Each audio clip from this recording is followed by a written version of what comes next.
'cause it happens every night. And I ain't never met a riverboat dealer that could ever be a friend of mine. The summer heat never treats me kind, it leaves trouble on my I would take a dose of summer heat right now. Not gonna lie about that. Not gonna lie about that at all. Take a little dose of that heat. Come on, right here to the hook. This highway does not know my name, and I don't care. No, I don't care. Heading my way for another place, and I got 3 good tires and a spare. Just a white line gypsy getting out of Mississippi with just enough gas to get there. Well, there you have it right there. Welcome to Low Budget Live, Not So Live, a special middle of the week edition or end of the week edition or whatever you want to call this. And Biloxi Blues, a song that I wrote and performed for an album in 2013 that you folks have taken interest in. And I really I appreciate it. I've got some messages this week. Hey man, can I get the chords to that song? Can I learn how to play Biloxi Blues? You don't understand it's like this podcast or videos you make or craziness on social media that you put out there, whatever the case is. When you do something creative, that comes from, a life story, especially like a song. But when you throw yourself out there and people like it, it means more than you'll ever know. So thank you so much for listening to this podcast. But thank you so much for listening to that music. That music was really special to me when we put it out. I'd like to put out some more. I've got a lot of songs and notebooks that I'd like to record and see the light of day. But there's just only so much time in the day. Speaking of which, you're running out of time. Christmas is here now. Christmas is here, and Amazon can't even save you. Can't save me. I'm struggling. I've gotten the triple threat, Marissa. I've gotten her a few things, but I just don't feel like I've hit a home run this year, And I know I've talked about it on here to death, but just haven't found that one little special something. And I'm hoping Harper's home from college, so I'm hoping Harper can bail me out. I'm hoping she can bail me out. I don't know if that's going to be the case this year. She normally really helps me, but just haven't found that one thing that is going to really set this Christmas off. So I'm struggling, and as I've said, even Amazon Prime can't save me now. They've saved me earlier this week. They're not gonna save me. The reason for this podcast, we all know. I think if you listen at all, that things have been crazy in this bass fishing world. They've been insane, and I try to cover those things to the best of my ability. And for those of you that are new to Low Budget Live, to Luke Duncan, to what it is that I do or what I've done this podcast for 2 years, okay? The first year we did it on Instagram Live, and a lot of people that still keep up with it were on there commenting, and I appreciate seeing you still hanging around today. We basically did it for a waste for a year, and I've talked about that a little bit, but I feel like we got new listeners every week now. And then for the last year, I've recorded it primarily going to iTunes. And in since earlier this fall, I started posting these to my YouTube channel, which, I have a passion for sharing. I documented the Traveling Circus started as a documentation of my FLW season in 2019. I had Austin Boyd, cameraman extraordinaire, follow me around, and we showed the good, the bad, and the ugly. And there was a lot of ugly this year. And we showed it all. Put it all out there. Didn't hide anything, And then I decided for the channel, I'm going to start posting my podcast up, and it's done well. Mainly because I feel like I do speak my mind or my opinions, and I'm not fishing FLW next year, and the sponsors I have know me as a person and support me, so I've been free with my speech, as in my opinion you should be able to be. Okay, I feel like you should be able to do that, and that goes either way. If you are pro whatever in life, in this instance, of course, we're talking fishing more than we're not. But if you're pro MLF, pro bass, pro FLW, whatever, it's okay to have differing opinions. It just is. Now, I have ruffled a lot of feathers. It's been well documented. I've ruffled feathers to the point that the CEO of MLF did indeed call my bosses at TH Marine, the company that I work for. Well, I'm not doing all this craziness. And that offended me. It hit me at a really wrong time in life. And I just felt like it was unnecessary because the podcast that they got upset about had, 4,000 views or whatever. This is not a big channel on YouTube. This is not even really that successful of a podcast. It's something I do not because I feel like my opinions are right. I've said this before, but it's something I do because it is a, purge for me. Talking into this microphone, looking at this goofy camera, it helps me get stuff off my chest, right, wrong, or indifferent. And it seems to be striking a chord with a lot of people. A lot of you send tons of positive feedback and comments, and I'm getting that from industry people, other pros that fish MLF, pros that fish FLW, pros that fish bass, saying thank you for being a voice, thank you for not being, afraid to speak your mind. So what led us to today was a lot of the things that I've said bugged a lot of the MLF anglers, and some of them I've known for a very long time, and some of them I don't know at all. And last week I talked about Gerald Sporher and his comments. There's an MLF group text with all the guys in it, and it's I've seen a lot of it, and it's pretty toxic. It can be toxic and very defensive, and I understand that. You take a stance to change your life to try to better what you feel is bettering the sport that's been the same way for a very long time, and so they're getting defensive about things that I have to say. Still funny to me that it bugs them that bad, but Gerald kind of got caught in the crossfire because there were several guys on there that instigated this conversation or brought this subject up, and one of those being Tim Horton. Well, Tim has graciously agreed to come on here today. So I'm going to have Gerald Sporher on first. Here in just a few minutes, we're going to call Gerald. And we're going to call Tim, and I just want to have civil conversations. These are not bad people, okay? And I see a lot of comments, guys commenting on these other guys think this is not a me versus them thing. It's just not. It was a personal thing for me with the Jim Wilburn thing. But I don't wish to see these guys fail. Okay, because at the core, all of us fishermen are fighting for the same thing, and that's to make a living in this industry and to grow the sport. These guys did take a chance. So all the crap I talk or whatever, know that I do have an immense respect for a lot of people within this organization. Okay, so that being said, I see a lot of comments thinking that I'm just like, leading the charge. Yeah, I'm speaking my mind, but I need it to be said that I have an immense respect for a lot of guys and a lot of really, really, really good friends that fish Major League Fishing, that also fish bass, that are also still fishing FLW. So these guys are going to come on here. We're going to try to have a civil conversation. I want to ask some questions. I want to get their take on things, on what's going on. I have been accused of being very one-sided. So I did extend an invite to Wilburn at the time of all this. He respectfully declined that. So these are the first, true, I've had Watson on. I'll let Watson do his thing, speak about positively about MLF BPT. And he did have some criticism of that. So these guys, Tim is an angler owner, and I feel like he can shed some light on what, that company perspective is, or the company line, so to speak. And Gerald is very fired up, and he wants to come on here and only talk about my last few podcasts. I asked him if he wanted to talk about his angling career, and he specifically told me he wanted to do just that, just talk about the last few podcasts. So that's what we're going to try to do, okay? And that's what I told these guys. I respect both of them immensely for coming on into what could be considered a hostile environment.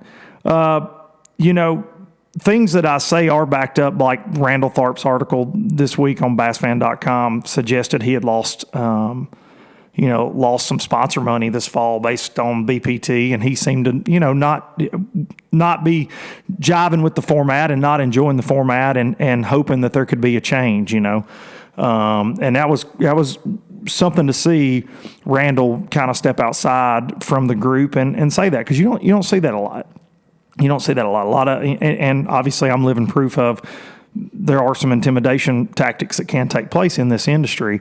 So Randall, that was a really good article, and I felt like it was very fair and honest. And there's no secret that some guys have lost some sponsor dollars this year. That's no secret, and some guys have kind of disappeared, in my opinion, and in the eyes and opinions of a lot of people in the industry.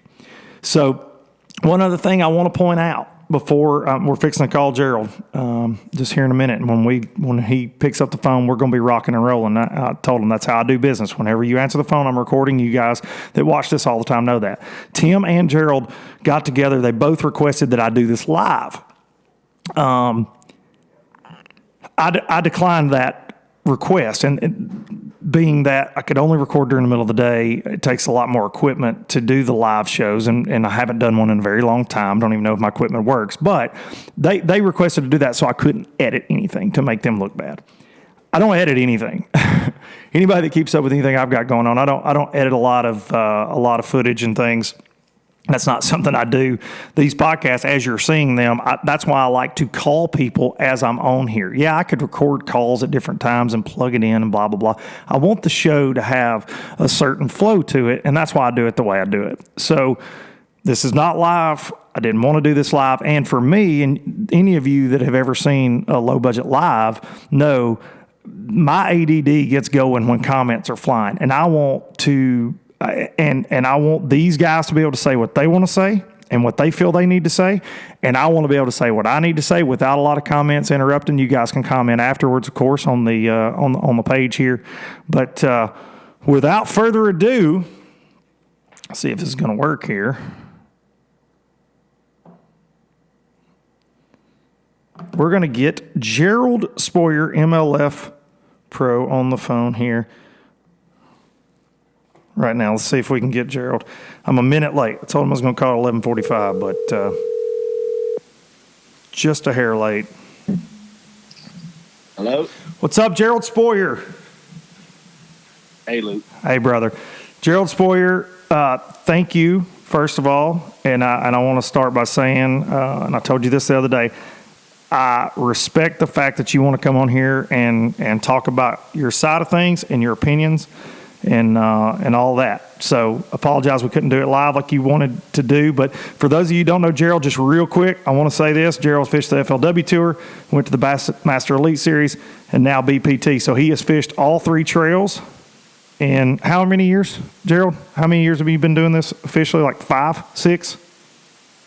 I actually quit my job and started pursuing professional bass fishing in 2015. So in 15, okay. So and that was when you went, you kind of left the coast as... I wasn't eligible for any of the professional tours back then, so I basically quit my job and fished everything I could to qualify for either the Elite Series or the FLW Tour. And that year I qualified for the FLW Tour, okay, the Northern Division actually, and then fished in 16. That was my rookie year and your rookie year at the same time. I thought you were a year ahead of me for some reason.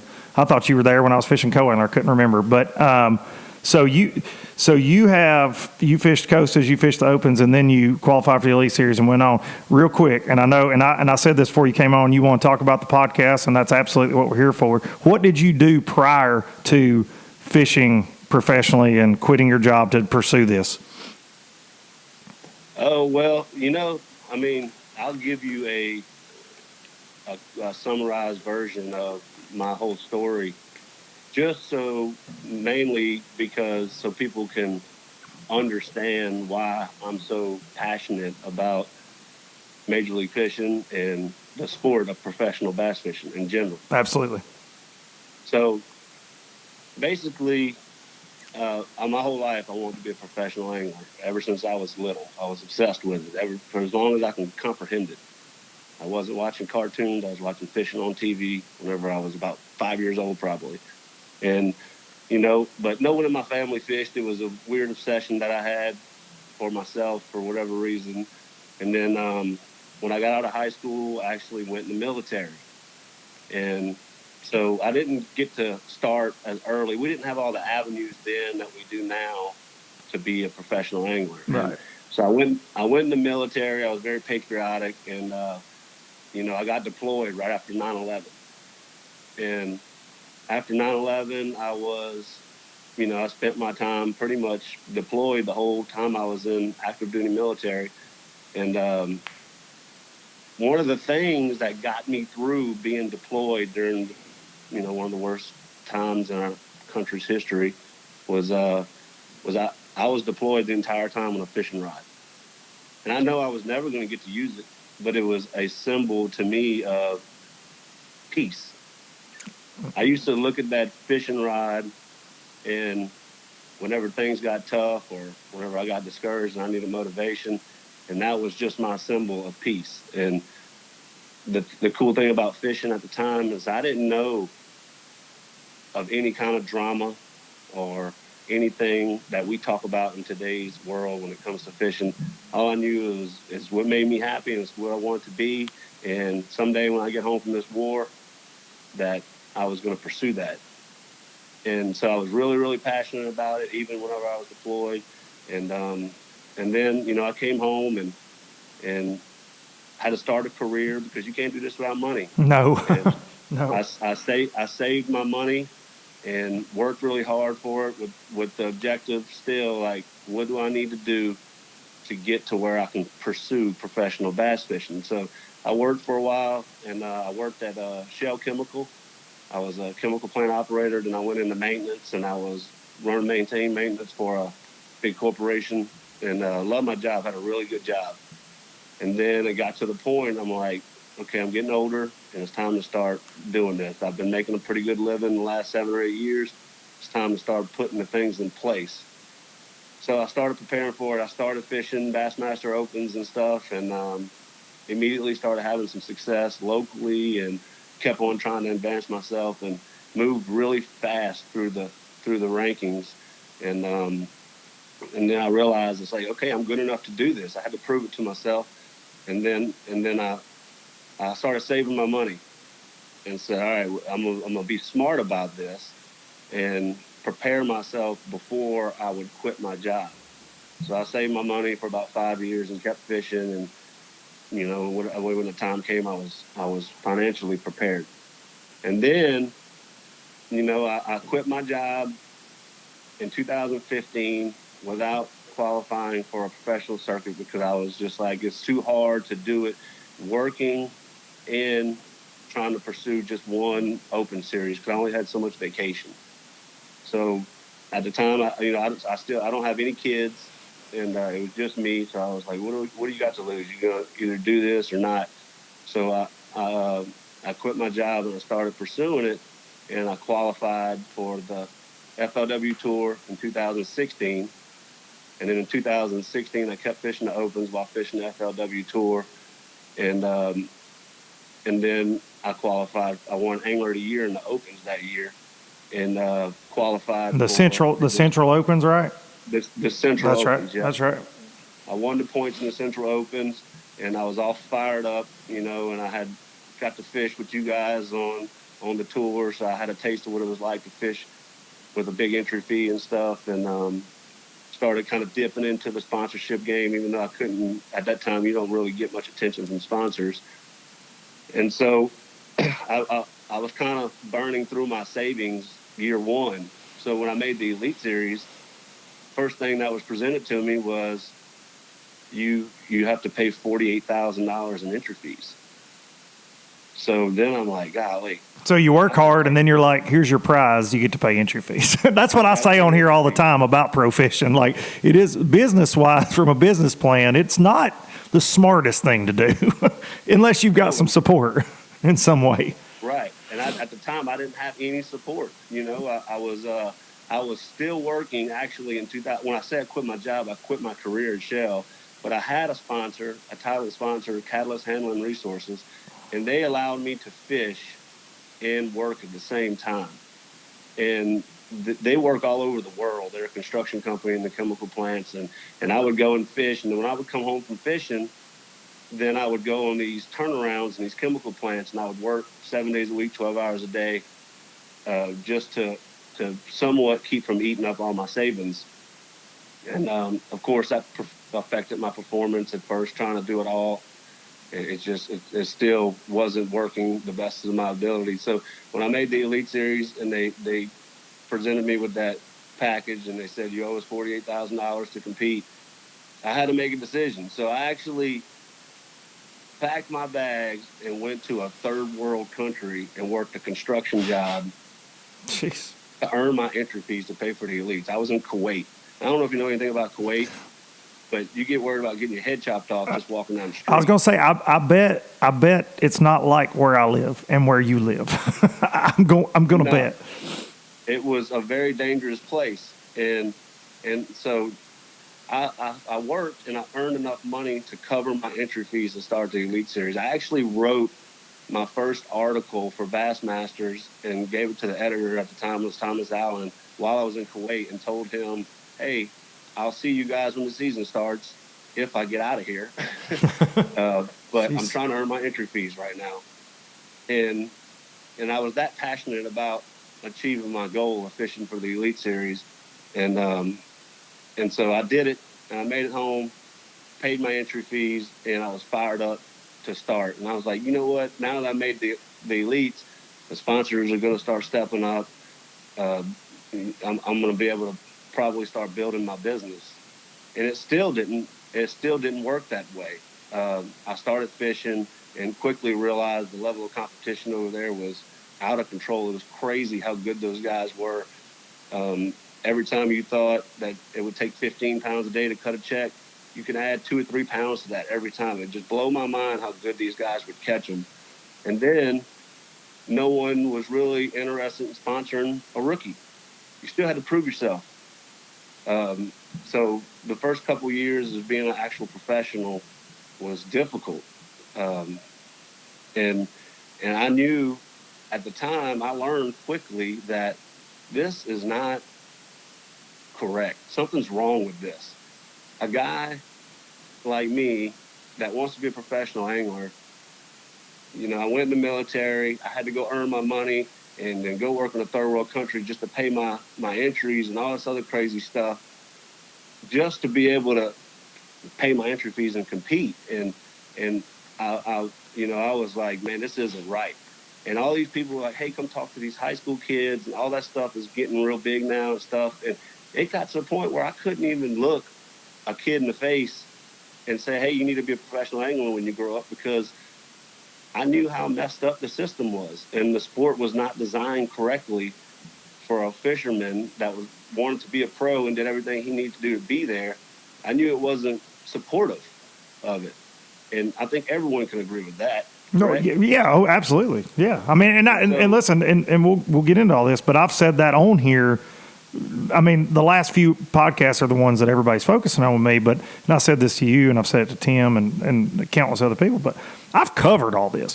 I've talked about all this, and that's not something with BPT or MLF that I knock in any kind of way. So, but keep going. I'm sorry to cut you off. Yeah. So anyway, I was getting a good reality check to the business and the industry, and talking to sponsors and everything else, and really trying to make it all work like everyone would. And I knew something had to be different, but I didn't know if that was possible. I was like, how are we going to do this? And then you get to hanging out with guys, and then you're talking to guys, veterans of the sport, that have been trying to solve these problems for years. And they haven't gotten any headway on solving just professional bass fishing and making it realistic for people to pursue. And so I'm thinking, well, if these guys have been working this hard on it for years, nothing will ever happen. And then, of course, we went into 2018, and I finally had started picking up some really good sponsors. My now title sponsor, SWAT, which is a welding company, specialty welding and turnaround. They another company that I met through the industry from working construction, and they're a contractor in the same industry. They stepped on board, and they told me, hey man, you just focus on fishing. And I didn't have to work that year. That was the first year I didn't have to work, and I freaking caught them. The 2018 year was a breakthrough year for me.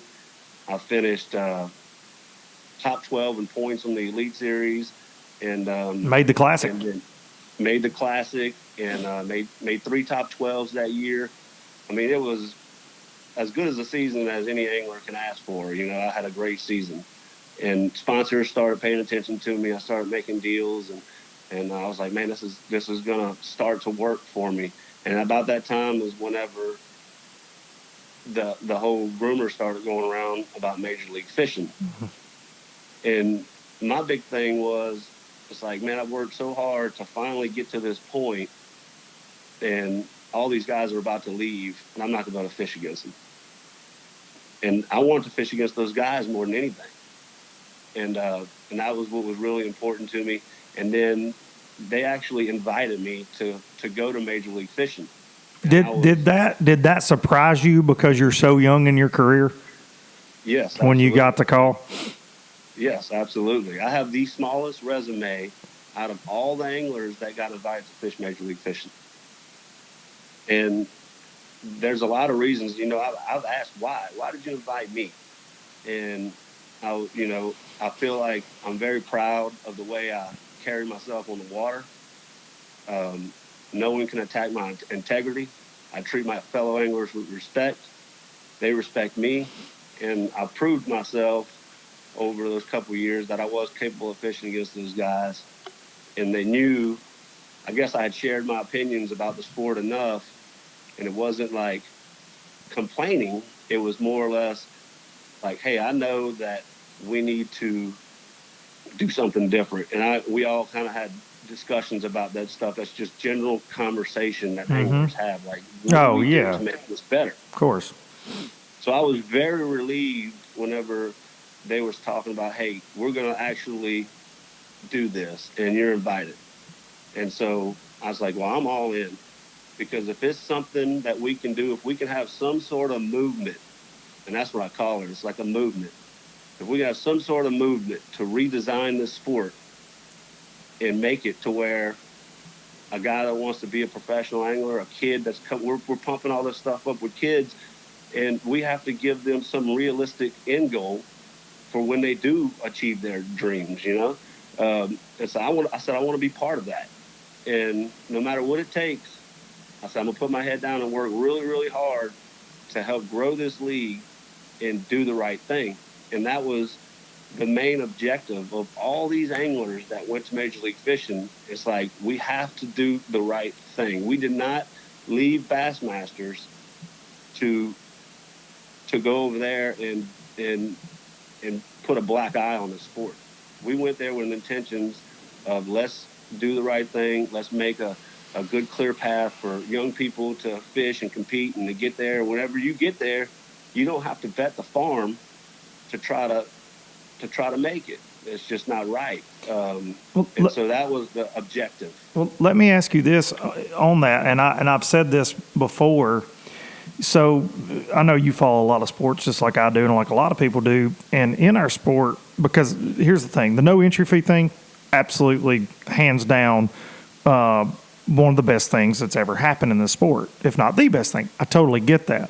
My thing is there's only 80 spots. And so when we're talking about these kids, you know how many kids are in this like I do. We have fewer spots to be and I'm using quotes here, but to be a pro in this sport, we've got fewer spots than, say, Major League Baseball. You know what I mean? Like, it's a long, hard road. And I get what you're saying with once you get there, what you guys are trying to create. When you get there, you're not going to have to bet the farm. But don't you think that this is not a cheap sport either way? Even though you're not paying entry fees, the equipment, the boats, and all that. And a lot of us are very fortunate, especially to have, boat sponsors and tackle sponsors and things like that support us, get us equipment and things. But I'm saying that long, hard road, you're going to spend a lot of money just getting to that point too. Yeah. You know what I mean? I mean, you did it. I mean, you're talking Costas, Opens. You're spending a lot of money in those too. And those are always going to have entry fees. So it's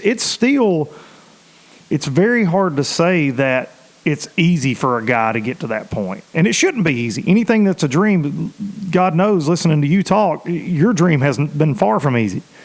been far from easy, and you've sacrificed more than most people ever realize, probably. But I'm just saying, there's a lot of people trying to fit into a really small box, so to speak, if that makes sense. Yeah, absolutely. And this is us starting Major League Fishing is just the first step, and hopefully the sport will continue to evolve in a positive way, and from here. And I also, it's, to me now, the sport, the breakup, I guess a lot of people say, has gone. It's over with. The divorce is over with. And it's time for people are going to settle in where they feel comfortable. People are going to go different directions, and wherever people end up or whatever. Now it is just as important for Major League Fishing to succeed as anything, because and it's the same thing with bass. It is very important to me for bass to succeed. I have a lot of friends that are still there. And I support those guys a lot. When Brandon Polinick actually called me the day before it went public, whenever he told me he was leaving, he said he called me because he felt like I was one of the anglers that he had so much respect for, he wanted to explain it. And you guys work together, what, Alpha Angler rods and things too, and y'all have always been buddies, right? Yes. And he explained it to me, and I had nothing but respect for him, the way he explained it. And I said, dude, I wish you the best. And now I'm to the point where I feel like I want all my friends over there to succeed. I want all my friends at the FLW Pro Circuit to succeed. And I want Major League Fishing to succeed. And the reason that's very important is because the more MLF elevates its game, the more it requires bass to elevate their game, and vice versa. I would agree with that. I would agree with that. The better baskets, the better MLF has to be. Competition is good. So now we're to a point where it's like, all right, look, we cannot continue to fight about this. We can't. Now it's to the point where anglers need to start supporting each other, no matter what league you fish at. And because if one league, just suppose Major League Fishing does fail, like a lot of people want it to do. For whatever reason, it blows my mind why people want it to fail. But if it does fail, imagine the impact that would have on so many anglers. Be a huge impact. It'd be huge. Mm-hmm. Be a huge impact. If bass would fail, then what would that do to all those people? Absolutely. So anybody that wants anything about this league now to collapse is not focused on the right things. Do you think that people sincerely want it to fail? And I'm not talking about industry people. I'm talking about fans. Do you think, other than a keyboard warrior kind of guy, that just people feel like they need to pick sides, and I see it all the time when I talk about something on here. People, they want to try to impress you or whatever. But do you think that ultimately people want to see it fail? A certain group of people.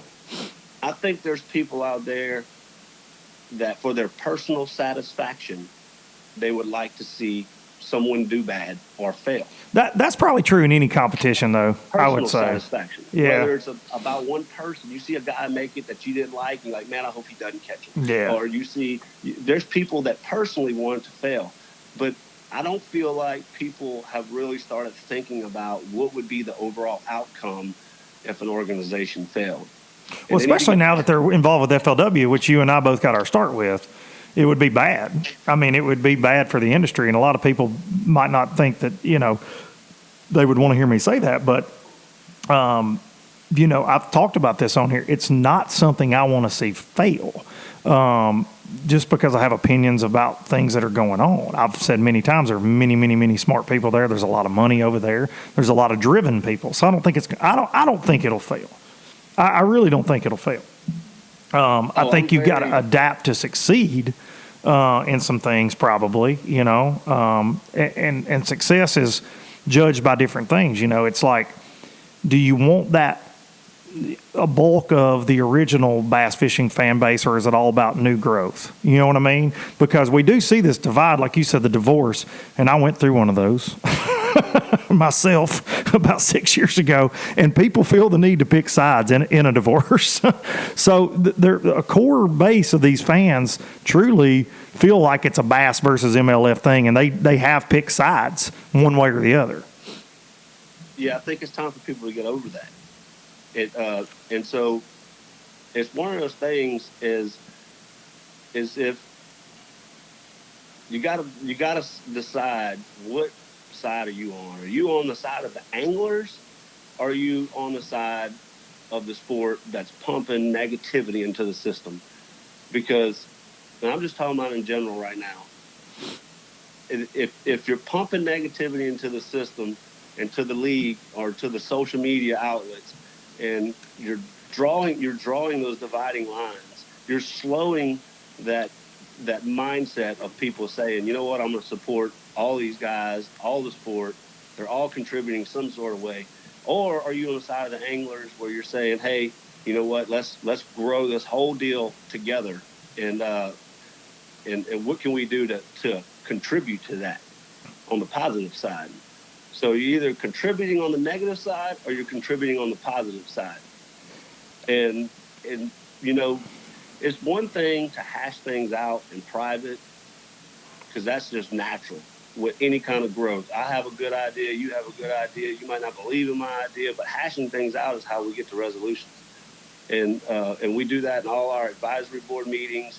Y'all have the same advisory board at FLW when you was there, and they have it at Bass. And we all hash those things out. And so when you say things in private, we say a lot worse things than what I said about you about each other. I mean, that is minimal compared to what we do, because we're a bunch of grown men and we just get emotional about stuff and we get mad. That's right. Right? Yeah, totally. Yeah, and you and I talked about this. Yeah, absolutely.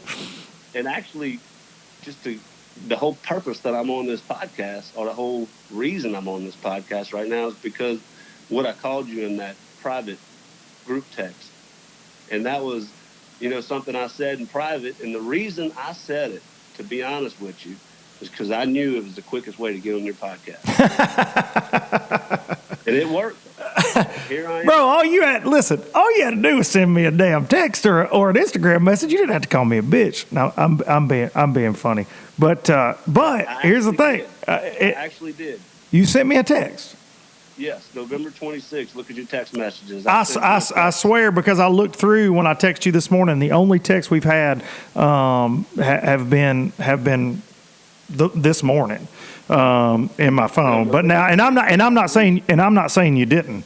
I'm not saying you didn't at all. I reached out to you because I want to come on your show and defend the league and give. You know, I want to answer the hard questions, the ones that people don't really understand, and people are scared to answer questions and stuff. And I'm not. You know, I believe in what I'm doing so much that I'm willing to stand up for it, no matter what I do. And but you know, go ahead. No. So I had a couple questions in this that I want to talk about, because you're talking about, you know, pumping in negativity and things like that. You know, you being a fan of this country and obviously defending it, and thank you for doing that, because I'm not a bitch about a lot of things. I am a bitch about going to a country where I might get my head cut off. So thank you. I was too. Yeah. Well. Don't get me wrong. I was scared. I was terrified. But I think at the same time, man, and we're talking about these closed door meetings and things. I think that freedom of speech is a good thing, and I know you would agree with that. But I feel like in this country where we're at right now, is freedom of speech is only okay if it fits your narrative. And that goes for me, you, politics, religion, whatever. You see it on the internet every day. We are a country that is divided. And if I don't say what you like, then it's a problem. If you don't say what I like, it's a problem. And if we all just don't fall into a certain category with each other, then it's not okay. You know, I have been negative. I will fully admit that. But I have too. I've tried to point out things that, like I say, are just my opinions. that don't make them right. That don't make them wrong. I've prefaced them that way several times. I do this for therapy, for myself, for whatever, and not ever, going into this with the goal of, hey man, I'm going to try to incite some kind of riot or whatever. Because I saw guys tagging you on social media, and I did that, and you and I have talked about that. It was very high school. It's high school to say that in a group text. High school, what I did is silly. And to see people tag you guys and say stuff and whatever, that ain't what I'm here for. It's not. And I said that after the Jim Wilburn episode I did talking about Jim and what he did. And I meant that. If you're here just now as a first time listener, I ain't trying to be the most controversial show on earth. That's not what I'm here for. But I do stand by things I say. So I want to ask you, what exactly I've said that you have the most issues with. I want to hear that out. And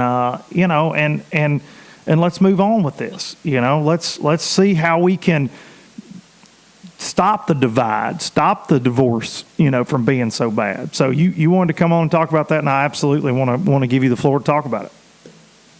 Yeah, so there's nothing wrong with freedom of speech. That's what I fought for. But to me, there comes a certain amount of responsibility with people, especially in your position, because you're an industry guy as well, giving information to the public and not telling the whole story. And then, so I'll give you an example. Okay.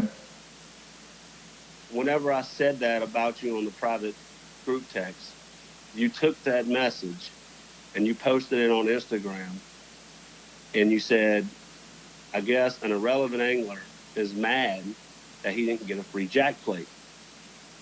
And so you posted the message. It made me look, you painted the picture of making me look like a bad guy. And then you backed it up with another message that made people think it was about a jack plate. And then after that, you went on 2 different podcasts, one of your own and another one, and you talked about it. And then you said that I was at TH, and I went to Bob's, and I went back to TH, and I went to Bob's, and you told everybody I was the type of angler that would go from one company to another for 7 packs of worms here and 3 packs of worms there, or something like that. But none of that was true. I'm sure by now you have figured out that you was probably inaccurate about that, right? Oh, I told you this the other day. So knee-jerk reactions happen all the time, and I do, especially. And I'll say this: I don't know you well enough. I don't. Hearing your story on here today has made me respect you more. Absolutely, 1,000%. But I told you the other night, and I stand by this, especially with the jack plate thing. That was unprofessional of me. It was. Absolutely was. It was a knee-jerk reaction. I told you got caught in the crossfire. It was a conversation that I know for a fact you did not start, and you threw that out there. And it got back to me, and it was a heated moment. Absolutely a heated moment. So, and I do, and the podcast was done that evening, and I'll say this: I've thought about it a lot, and I think you could say the same. I hope you can say the same, because I know that you have gone back and forth with bass guys on some Facebook stuff, and all this crap's been sent to me, and I don't even care. I'm not even going to go into that. Defending your league and defending and what you believe in, which is definitely the kind of guy you are. And so I would say that you had reached out to TH Marine before. I wasn't involved in a lot of that stuff. I remember some of it. And you have gone back and forth between a couple sponsors. That being said, that is not something that I am proud that I said. And I am man enough to say to you, Gerald Sporher, first of all, for coming on here, that I have an immense amount of respect for the fact that you can come on here and say the things you've said. And I'll tell you that I am sorry that I said those things about you. I am absolutely 1,000% man enough to say that in an emotional, knee-jerk reaction, I said things about you that I do regret saying. So, well, just to set the record straight, I started out with TH Marine, the very first conversation I had with TH Marine was you.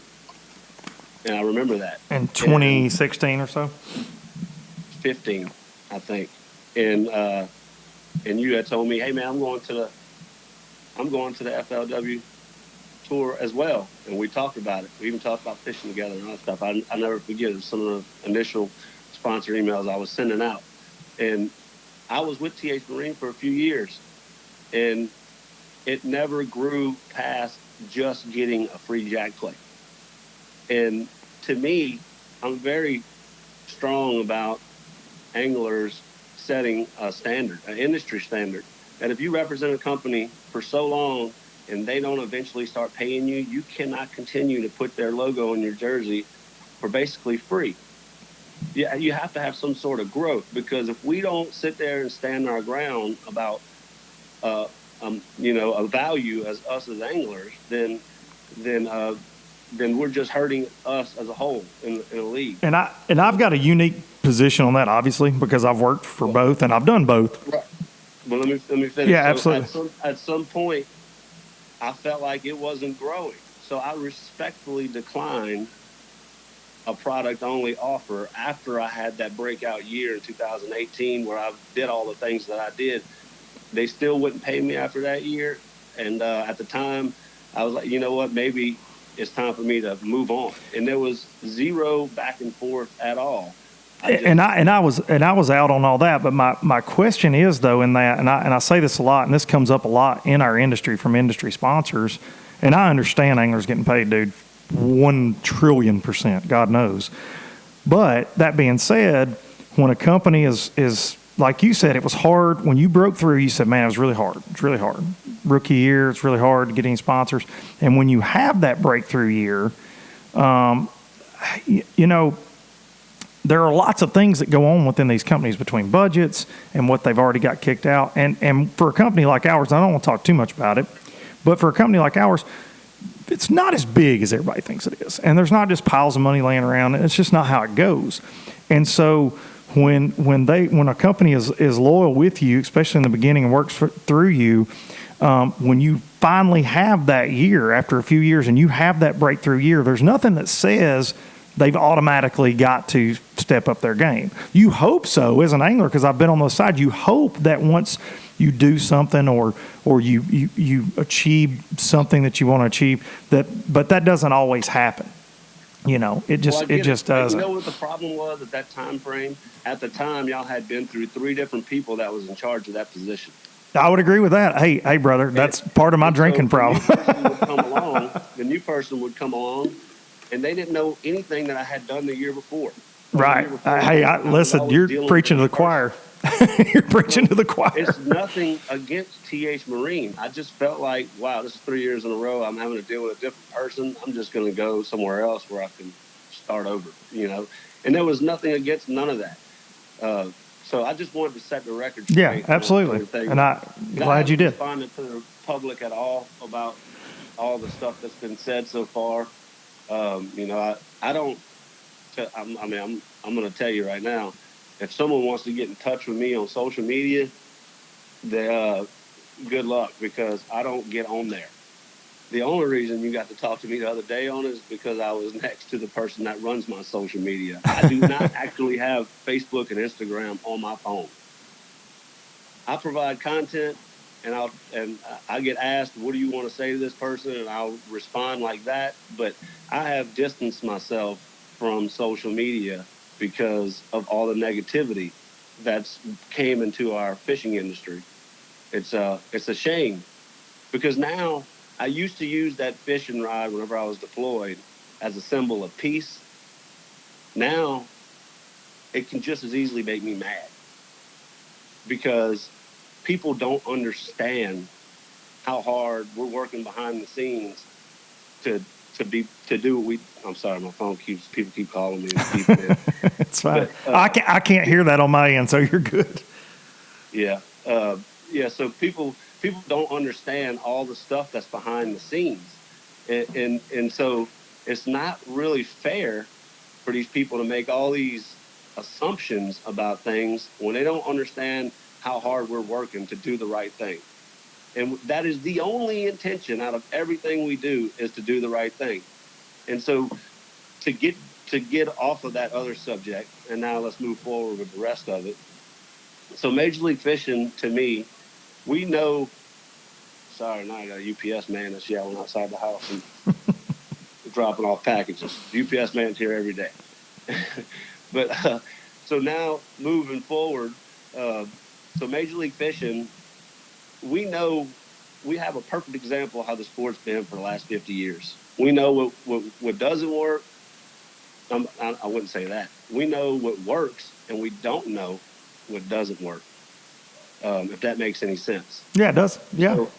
So well, we have some sort of template on what didn't work. And so now Major League Fishing is trying to be creative. They're trying to get outside the box. What can we do to expand this? How can we grow it? How can we bring in these non-endemics? We're going to create this crazy media platform, and we're going to try to make this entertaining for all kinds of people to get engaged in. And that is the mindset over there. So we'll try things, trying to be creative. We'll brainstorm over it and say, man, let's try this. We'll try it. The whole time everybody's making fun of us on social media. That's dumb. That's not the way it should be done and all this other stuff. But it has to be done. We have to go through this creative process of trying things and experimenting with it, because that's the only way we're going to move to the level that we want it to be at.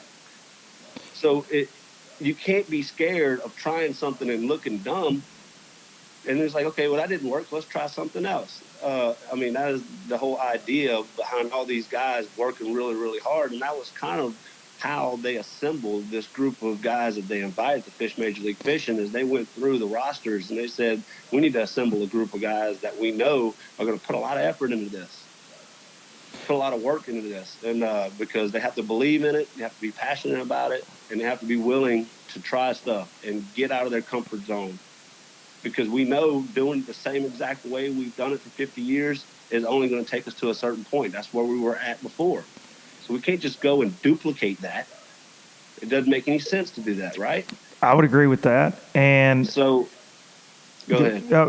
My question is, and I wanted to go back to a point you made, and it's just something that always comes up, just pops up in my head a lot.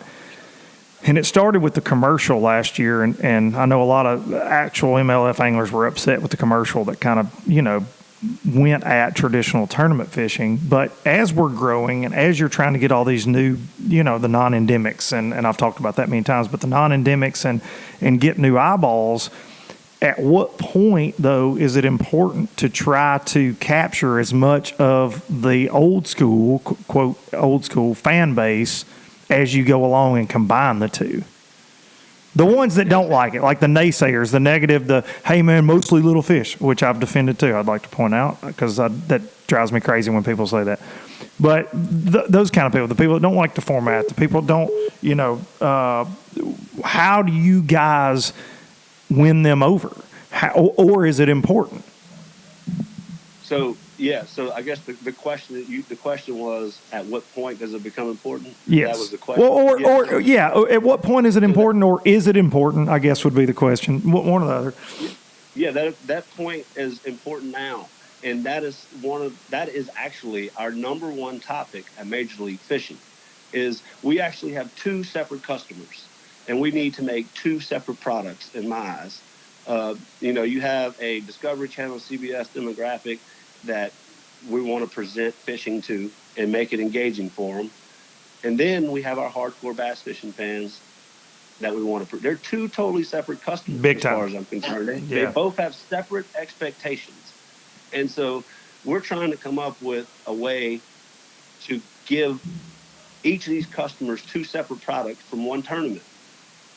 But it's not that easy, because we've made a lot of financial commitments, and we built a business model, and we have things that we know work right now, and we got things we're not sure about. So we don't want to get too far off base getting too creative, because it could really mess us up. We got to stay on track. But we are, I'm a big advocate about some new ideas. I don't want to put them out there yet, because we're in the process of voting on it and debating on it. But I'm the one who wrote the primary proposal for the new idea on how to appeal to the hardcore tournament fans and still make this product for our CBS Discovery demographic that we're going after. Let me ask you this: Is that a format? Is that a format thing? And you don't have to say too much, but do you feel that the absolutely. issue is a format issue for the fan base? Yeah, it is a format thing. Every fish counts is not an issue whenever you go to a Lake Fork or Raleigh, North Carolina. No, not at all. It's not at all, because you're not getting a lot of bites there anyway, and it's full of big ones. It's only an issue whenever you go to a place that's just absolutely loaded with it. Table rock. And so, yeah.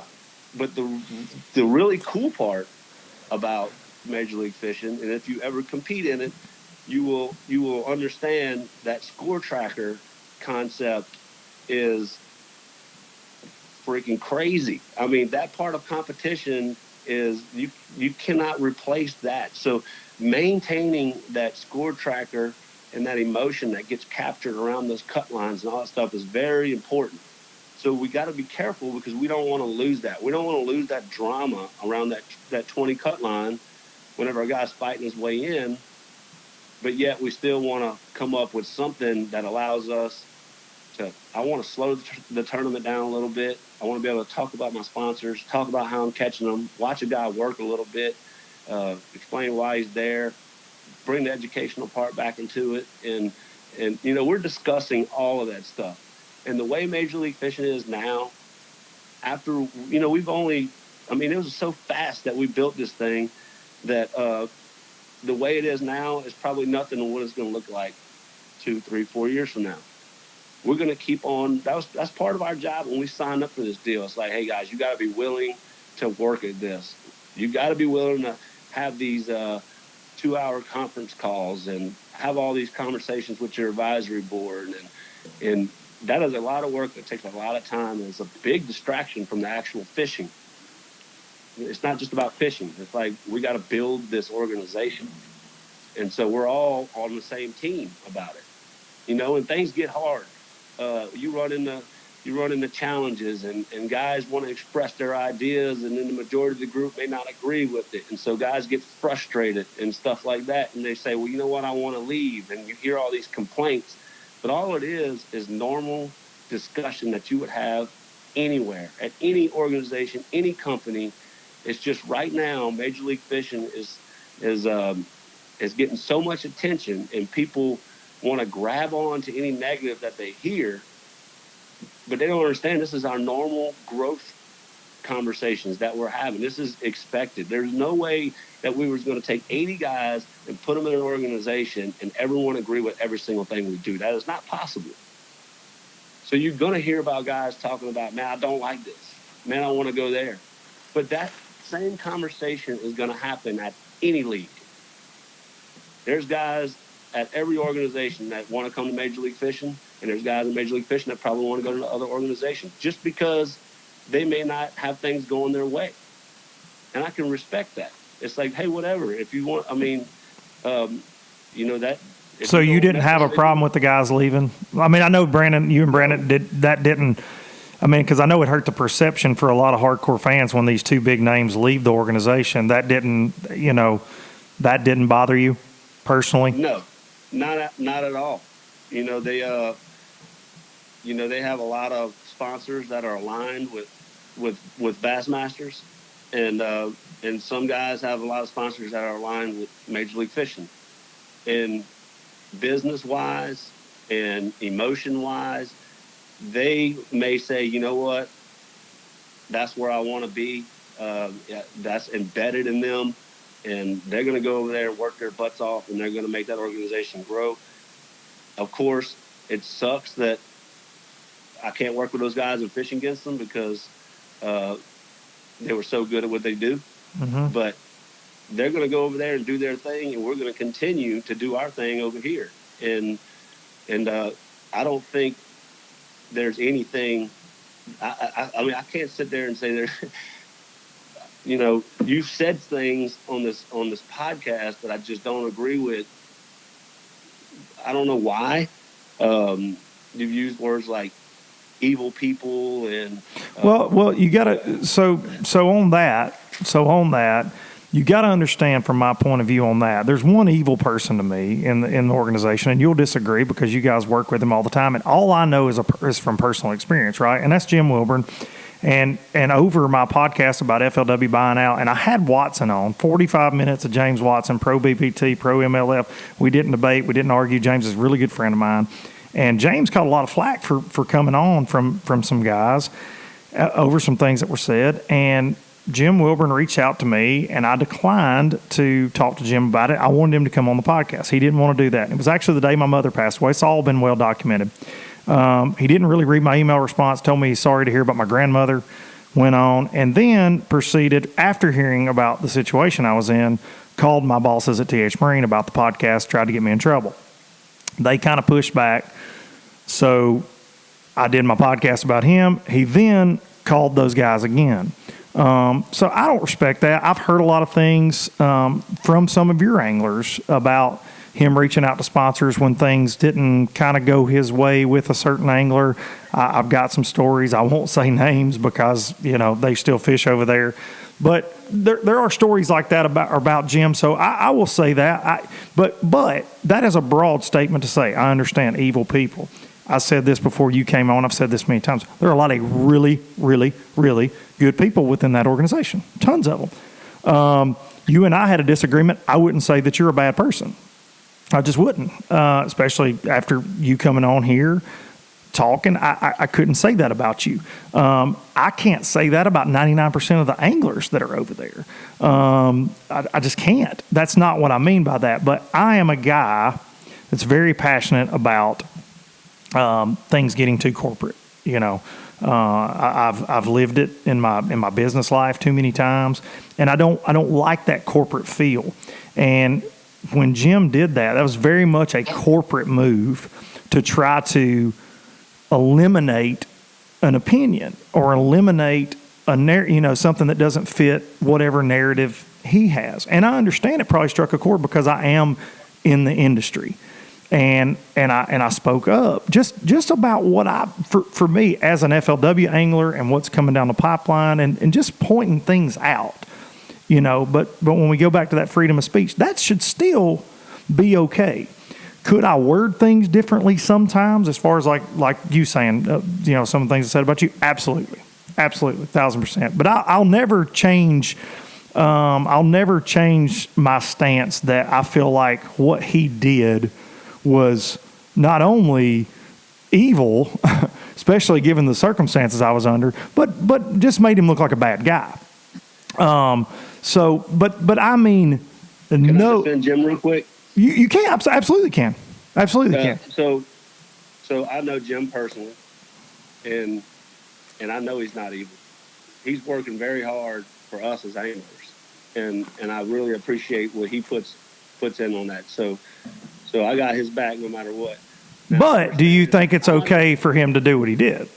Well, I understand why you're upset, but I also know all about those conversations. Mm-hmm. And so Jim, he heard your podcast, and he felt like some things that you said on it weren't accurate. So I know he reached out to you. He said he wanted to clarify them, and I told him he could come on the podcast and clarify. He did it very respectfully, and he went to you first. He didn't go straight to your boss. He did. He did indeed come to me. I've documented all this on here. Yeah. For sure. Talking about it. But and then he reached out to your bosses because he has a very close relationship with your bosses. TH Marine's been a sponsor of Major League Fishing for 8 or 9 years now. And so he reached out to him, and he just said that, hey, I'm concerned with some things being said that aren't true, and the fact that Luke's sitting in on conference calls while we're going over this stuff and then having a podcast is concerning to me, and I don't think it's professional. And there was one call I was on, and that was clarified that nothing I said on the podcast, and this was confirmed by my bosses, and that's why they basically told him to pound sand. But nothing that was said on the podcast was things I heard on the call. It was all things I knew before because this industry talks a ton, like you know. I mean, it's a tiny industry. So that but I don't think he tried to get you fired. Jim wouldn't do that. He might have said, hey, I want this to stop. I don't want things to be said like this. But nobody can put their head on a pillow at night knowing they got a man with 5 kids fired. You know what I mean? Honestly, did he really try to get you fired, or did he try to just stop it? I guess in that situation, when you make that phone call or you reach out to those people that you're supposedly close with, I guess there's no telling what could happen. You know what I'm saying? Because ultimately... True. And, but in fairness, he tried to reach out to you first. And he did, and I reached out back. That's all. Yeah. That's all been documented. And I did. I just reached right back out to him. I mean, within an hour of him reaching out. But that being said, he reached out to me through TH, and I feel like truly, and TH told him this podcast doesn't have anything to do with TH Marine. I know I talk from an industry's perspective and different things, but they don't sponsor the podcast. I mean, it's a podcast I do in my garage. You know, that's the bottom line. And if Jim is so worried about that, and you guys as an organization, there are lots of things to be worried about other than what I've got to say. That being said, that leads us to today. This podcast over anything else is because you wear a TH Marine hat and you're an affiliated sponsor and you're an inside person in the industry and you're talking about things. Well, let me go back real quick. You know when I liked you the most? When I didn't have a podcast? No, I remember our rookie year on FLW.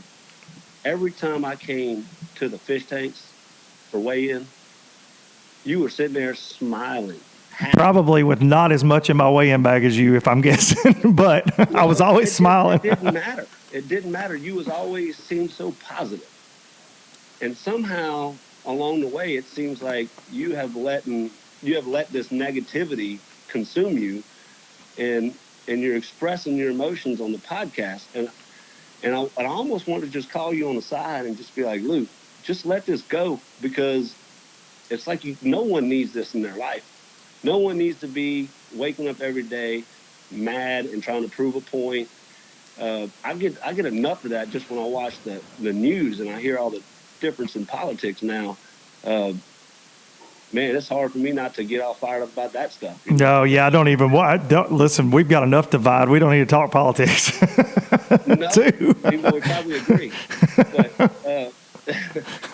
But the thing is back then, I just remember I didn't know you real good, but we talked enough to where I knew that you seemed like a happy person. And I would like to say, and I feel like that's an unfair statement to say I'm unhappy, because I'm not, and I'm not mad on the podcast. I've done a couple of these podcasts where I've been mad. One would be the one this past weekend after you and our interaction, and then the other was the Jim Wilburn. Other than that, dude, honestly, like I've told you and told Tim, I've done 40 of these in the last year. I haven't been mad. They're just now ended up on YouTube, but I promise you, I'm not mad at anything unless it comes to a personal extent, and that's what I talked to Tim about as well. I'm not mad that you guys took a leap of faith on something. That doesn't affect me personally one way or the other. It doesn't. I'm not mad about that. I'm not mad about you trying to change the sport based on your vision. I'm not mad about that. What I do get mad about is or passionate about, call it mad, call it passionate, is just this mentality that seems to come out from both organizations, and that's this, if you ain't with us, you're against us kind of thing. And I try, and it doesn't come across in the last few podcasts, but I want to stay in the middle, because I love doing this podcast, so I want to cover the sport. When you win an event, I want to have you on here to talk about how you won it and what you were doing. I want to cover the sport. Right now, what's getting the heat is the fact that MLF bought FLW is one of the biggest news stories of our fishing, little fishing world here, and all the other stuff going on, the changes, the guys leaving, some different things. And that's what's being talked about, so that's what I'm talking about. So to say I'm mad, I'm not mad. But I do think it's fair to say that a lot of industry people, and I know you guys are focused on a lot of non-endemics, but a lot of industry people talk about how things are going and are frustrated. And I've had tons reach out to me about the podcast. Hey, man, thanks for being a voice. I've had some of your own anglers reach out. Hey, man, thanks for being a voice. FLW guys, bass guys. So I do know that things I say are resonating with people, and I do make you this promise, and I know you disagree with me on a lot of things, and that's fair, because that's what makes this world go round. But I will say this: I will never say anything that's either not my opinion based, okay, or something I believe to be true in a fact. I would never make, and that's what I told you and Tim about coming on here and edit, the fear of me editing something. Dude, I don't want to make you look bad. I don't want, and I told you, I says, if you look like crap, it's because of something you said, not because something I edited. Or if somebody perceives you as being XYZ, that's on you. That's on Gerald, not on me.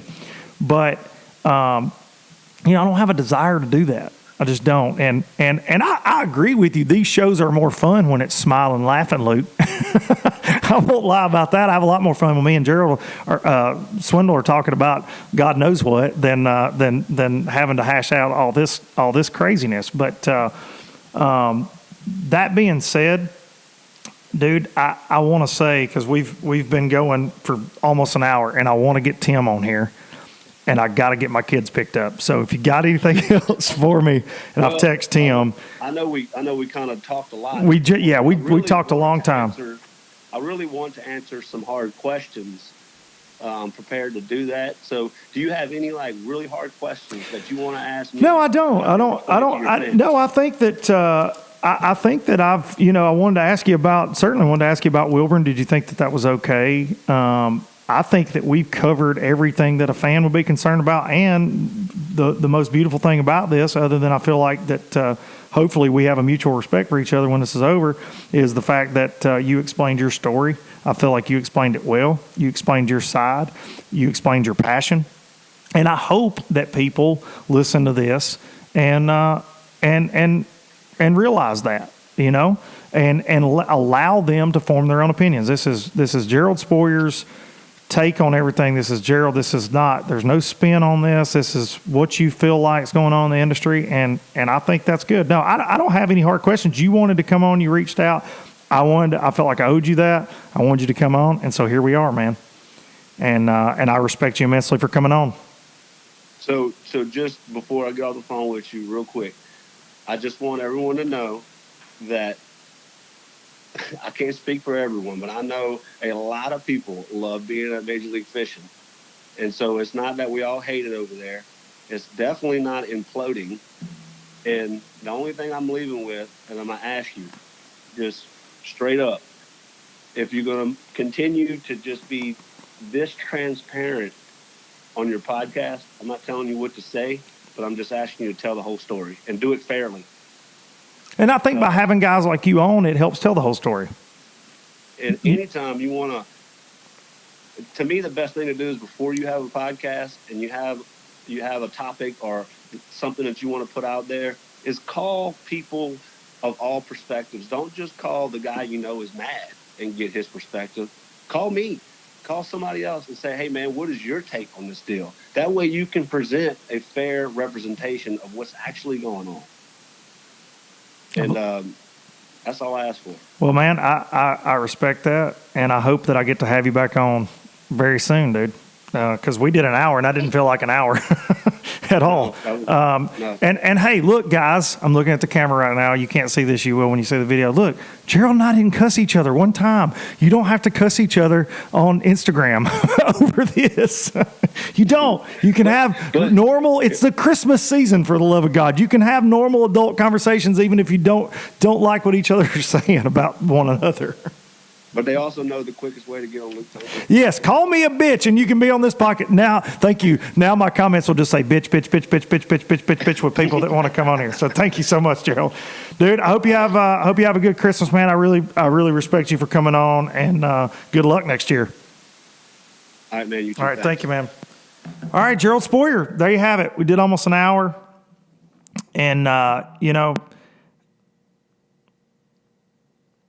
I really that was therapeutic. We got a lot of stuff out there, and gonna have Tim Horton on next, who former Bassmaster Angler of the Year, an MLF angler owner, and gonna call Tim. I've known Tim for a very long time. and I want to have him on. But something I'd like to point out, and I talked to him about it, I am not maliciously telling half-truths or anything like that. That's not me. It's not who I am. I've said it a million times. These are my takes on things. These are my opinions. It may seem like a half-truth to somebody on the other side. I have wanted to have Major League Fishing Bass Pro Tour anglers on here that I'm not technically close to, like a James Watson and some of the other guys that I'm really close with that are over there. So this is good. This is good. I hope that was a good conversation for y'all. I hope y'all enjoyed it. I enjoyed getting to know more about Gerald's path. I respect that immensely. A dude goes to Kuwait to pay his entry fees. That's just insane. That's insane to me. So, and any of you that have followed this long enough, you definitely know that, I've talked about all sides of this, and I've talked about bass, and I've talked about FLW, and I've talked about MLF, and I've talked about the good, the bad, and, just my overall general opinion of things that are going on. So, going to try to get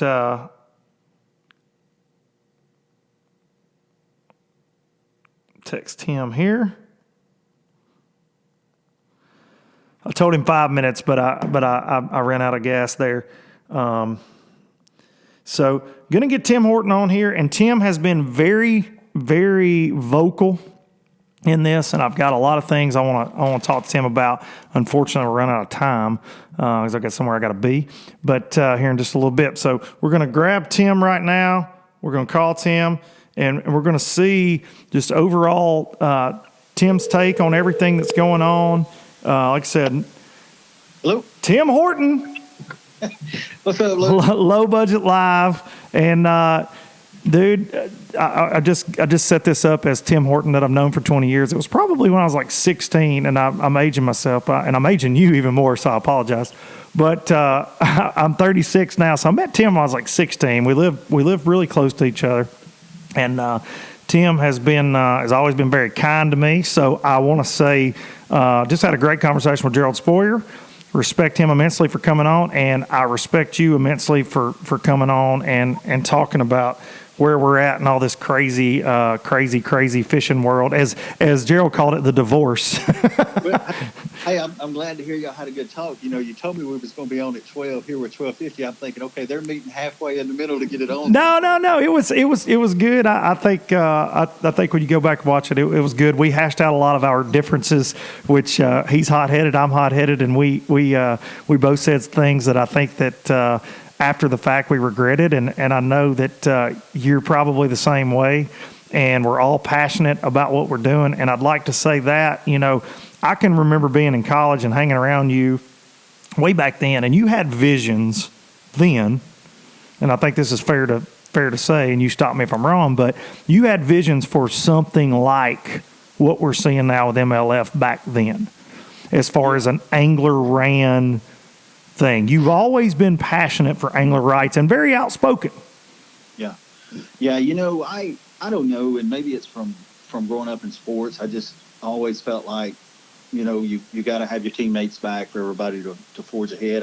I've just always been that guy that looked at the anglers as a fraternity, and if I want to be able to look that guy in the eye and know I made that choice for the sport, and that's just where I've always been with things. And you're right, Luke. I can remember you had that sense of wonder as a young kid, and just the passionate about it. And it's funny how we all take our different paths and do things for a living in the industry that we never see coming, really, to be honest, for me. Yeah, you never do.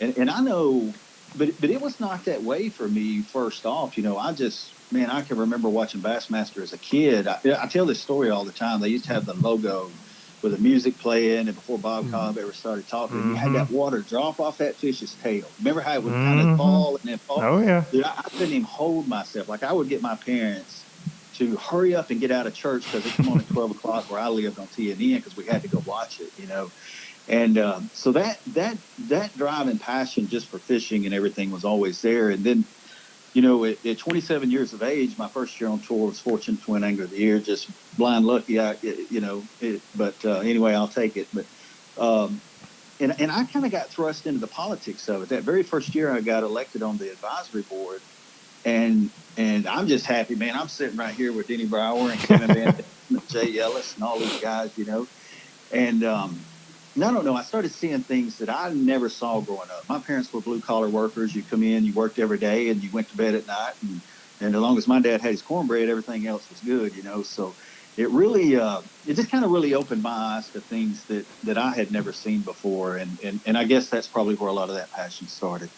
I got you, and I've met your dad. He is definitely a hard worker and proud of everything that you've accomplished. So one of the things that kind of led us to getting to talking was, and I reached out because you guys have a group text on MLF, and you were questioning my attitude towards MLF, some things, and so I wanted to clear the air with you, and I wanted to talk about it, and I wanted to, and this is what Gerald and I did too for an hour, just talking about things I've said. And I text you this the other day. I've done 40 podcasts this year, close to it, 36, 37. I don't know what we're up to. And I really do it for me, it's you have fun with it. I do have fun with it. I have fun with it, and I talk, and things have gotten serious this fall. They got more serious than I probably ever even intended for them to get, full disclosure. But I've always enjoyed. I've been involved in the sport since I was very young, but I've always been a fan of it first. And so I love covering it and talking about it. And Gerald was saying that I throw things out there that are half truths and things. And I didn't feel like that was fair because they're just my opinions, or they are things that I hear. And I will agree with him that I would like to have more people to get both sides of the story on, right? And my attitude did get kicked up by mine and Jim Wilburn's back and forth, and you're aware of that. I've told you about it, and that is what it is at this point. I'd just like to have a conversation with you, get your take on kind of what's going on, ask you some things that I feel like are questions that this core fan base wants to know, because I know you guys are focused on growing the sport. Gerald and I just talked this, but there are a core fan base that do not like what happened, and for one reason or another, right? And I think that's fair to say there are some fans out there that didn't make the crossover. So one of the things, and so I guess first question would be, how do you, and I asked Gerald this too, how do you guys get that core base that's very vocal? How do you get them on your side? Well, I think there is this perception. It's just like what I talked about watching Bassmasters as a kid, and I can remember getting to my first tournament, and Denny Brower and Kevin Van Dam, we stop on the same spot, and them two get into it like I've never seen. Oh yeah. And I'm thinking, what have I got into? And then I go to dinner that night, and they're sitting there laughing, having dinner together. So it's kind of like, this thing of like, you see something. Had I not went to dinner that night, I'd say, man, them guys don't like each other, but they're just competitive guys on the water, And but I think there's just lots that we just decided, hey, it does nobody any good to tell these stories. It just doesn't.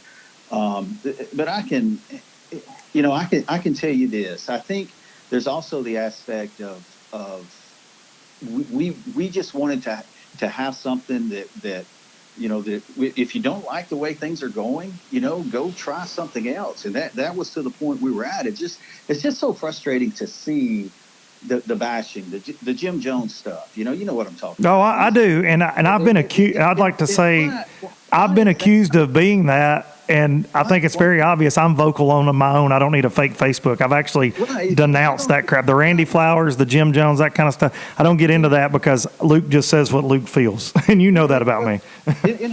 Yes, no doubt. And we're going to get to that, Luke. And yeah. I just got a few things. No, absolutely. To be honest with you, I did not know the riff was going on with the whole deal, with you being frustrated with what Jim done. I had been so busy with the project Kim and I's got going on. I've kind of been trying to get all my fishing shows done. I haven't really been in the loop with everything. And when you sent me that text that night, I had no idea. None. When I did that text to the group text, I'm like, this guy works for Major League don't work for it. This guy is with a company that sponsors Major League Fishing, and he thinks our numbers are not correct. Somebody needs to get Luke our numbers. They are correct. What we're saying is correct. I had no idea all of this was going on. Right. And so when that happened, that was my concern. And there's not, I mean, who? Let me ask you, just, and this is not picking, Luke, but who is watching our shows? You can't fake Nielsen numbers. I mean, I got right here, Discovery Channel 222,000, Bass 120,000 on ESPN. That's an average.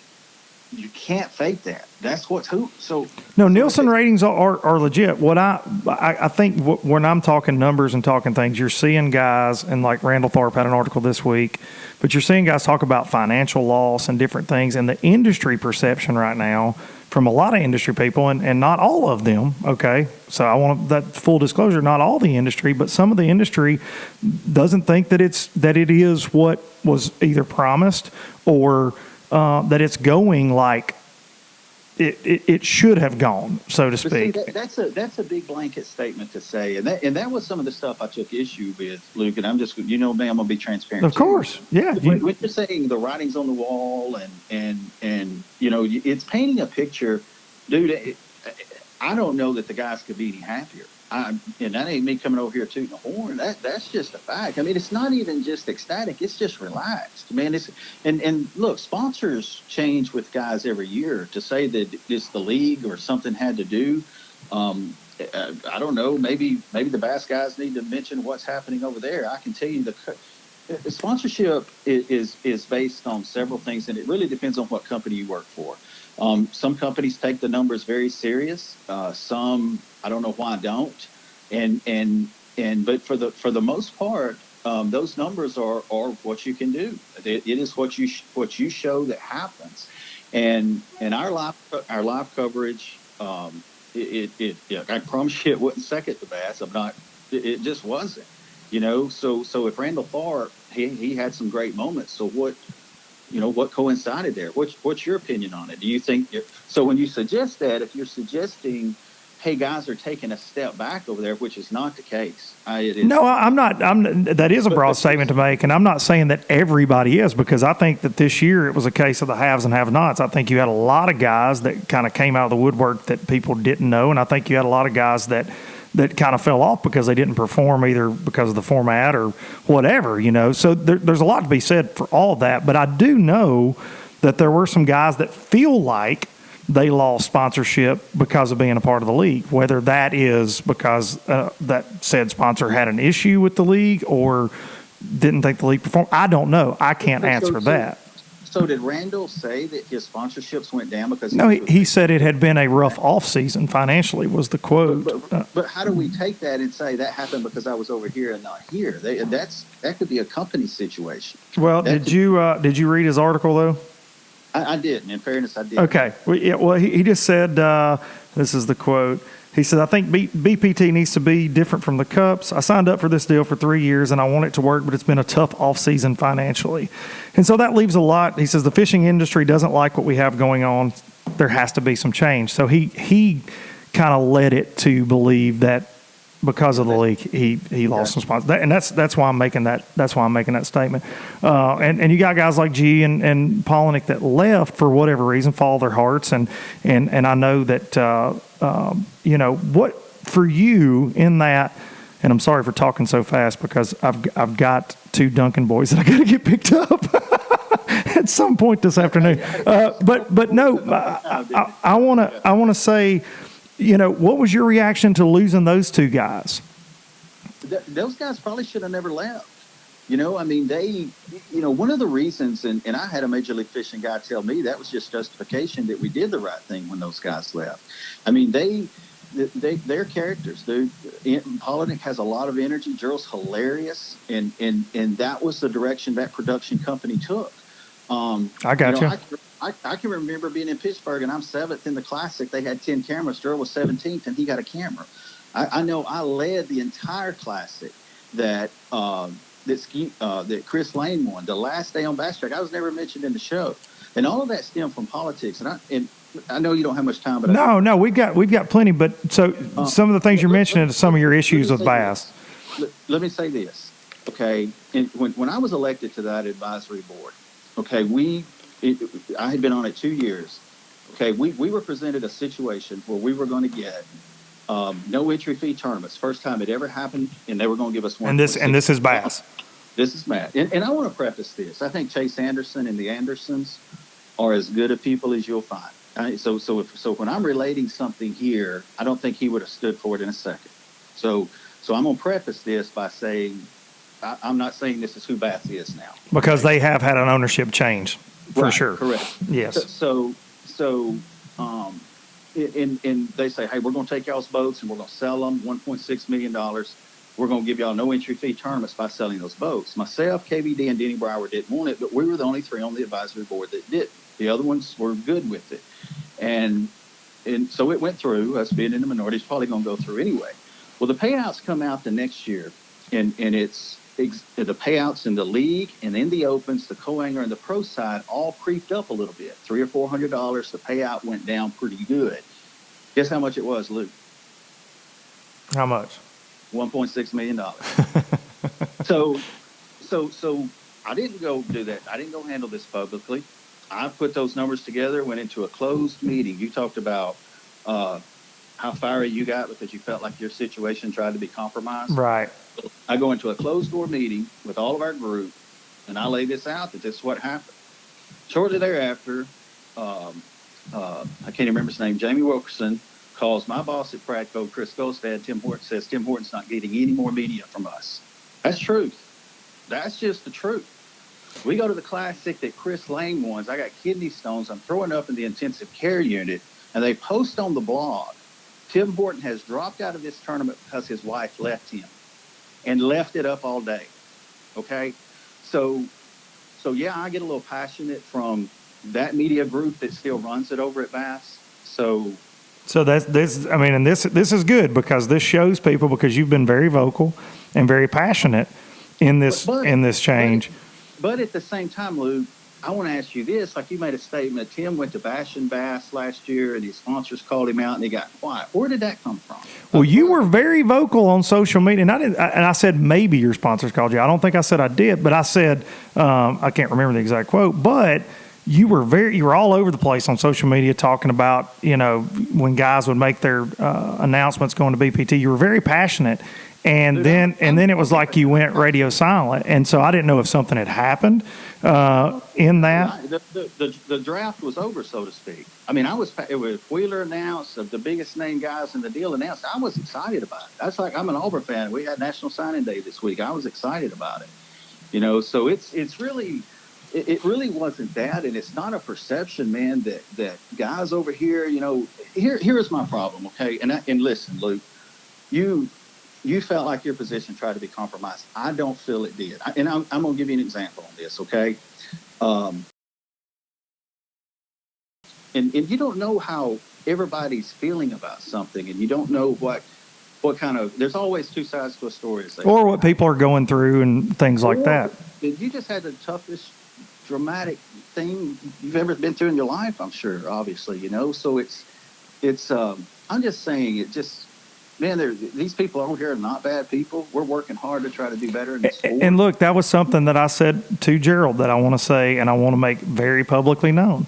When I make comments about bad people, it has nothing to do with you, has nothing to do with 99% of the anglers. What Jim Wilburn did to me was very personal. Was that a really bad? The timing of it was bad. He may be the best guy on planet Earth. I don't know. Timing of it was very bad. I will have a perception of him. That being said, a lot of really smart people over there, a lot of really good people over there, such as yourself, and there's a lot of money behind what you guys are doing and a lot of passion. So I don't think it's a bad thing. I don't have a need for it to fail. That's not something I would ever want to see. If Major League Fishing fails, and I've said this and Gerald said this, and I've said this on many podcasts before people started paying attention to what I got to say, but if it fails, it's bad for the industry. It's bad for the sport in general. So it doesn't need to fail. And I need that to be known and need that to be said as well.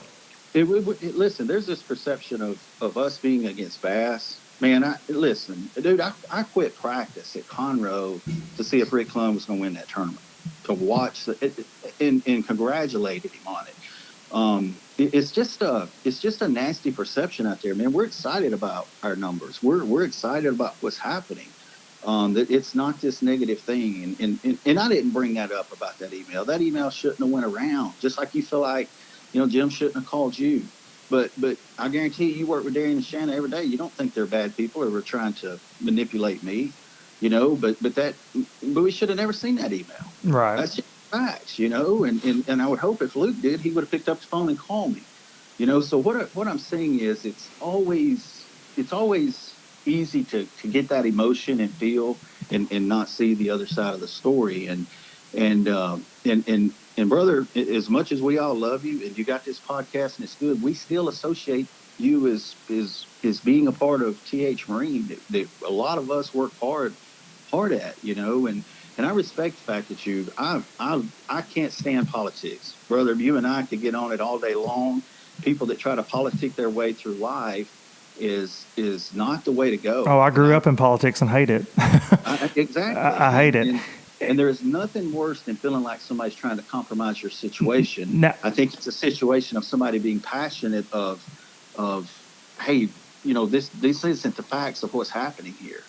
So let me stop you there, and I want to ask something. You were saying something, and I think I can tie it in here to our current situation. You were saying you felt like you really couldn't be outspoken back then. Do you feel like that's something? I have always felt like that's a problem with professional fishing, that you either can't fully be yourself or you can't be outspoken. And in this situation, I'm finding out I was outspoken about some things, and it ruffled feathers because people didn't necessarily agree. But do you feel like that is a problem in our industry, that you can't speak what you feel without the risk of losing a Pradco back in the day? It should never be that, Luke. It should never be that. That's one thing I don't disagree with what you got going on here. I don't disagree that you shouldn't be able to get on here and talk. I just want it to be facts. There's not a perception, and I've heard this said, and you might have even said it, that we're told what we can and can't say over there at Major League Fishing. That is completely false. That is not true at all. And I don't, it's a shame that I stood up for the group, because I was, I'm not going to go into what all was going on in my life at the sport there, but it was really good for several years there.